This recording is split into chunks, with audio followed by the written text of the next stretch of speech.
Hi, this is Jason, Chief Technical Analyst with Toro Alerts, and we're doing a quick sector review on the energy sector, doing a little bit larger zoom out, taking a look at multiple years of price action, taking a look at kind of the previous trends as well as where we think things are heading in 2023 for the energy sector. At the top of this chart here, in the top panel, we've got the XLE ETF here, and on the bottom panel we've got the XLE divided by SPY. So that's given us the performance of the energy sector relative to the S&P 500. And when we zoom out and look back in time, we can see that starting in about 2011 is really when energy sort of peaked from the last time that was doing really outperforming the markets. And ever since then, it's been in a pretty big downtrend. So really from 2011, really 2012, all the way down to about 2020.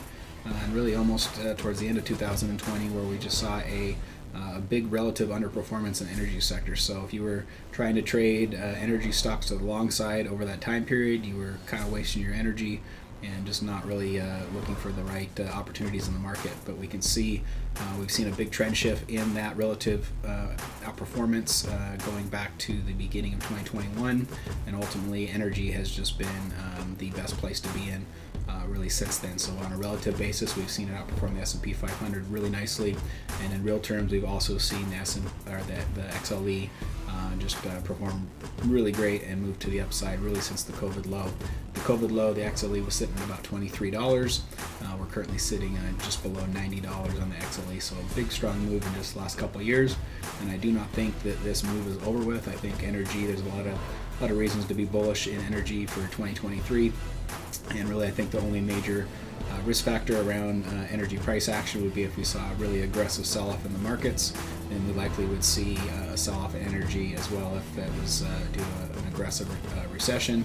We obviously saw energy sell off pretty aggressively during the COVID close down.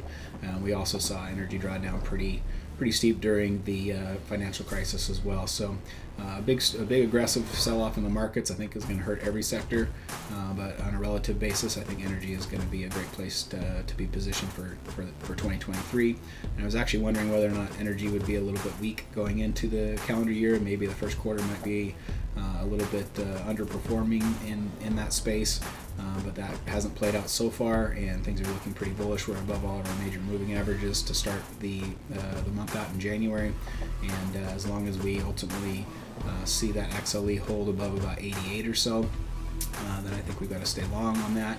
And then a little bit more longer term, we also have this trend line that's been respected to the upside since we kind of started seeing that big strong move out of energy.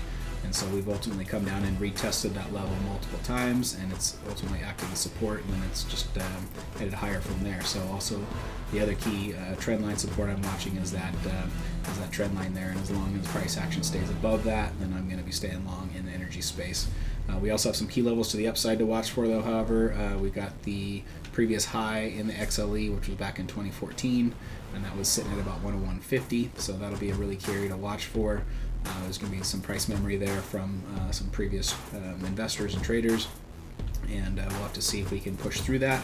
Ultimately, I think at some point we do this year, and if we do see price action get above that 101.50, the next upside price target on the XLE looks pretty nice with that Fibonacci extension level, suggesting we could be looking at about 150 on the XLE if we ultimately get above that 101.50 level. So definitely bullish for the energy space once again going into 2023, and I think there'll be a lot of great opportunities in this sector. Thanks for tuning in, and make sure to download the Toro Alerts app on the App Store. We've got one for stocks and one for crypto, and you can check us out at toroalerts.com.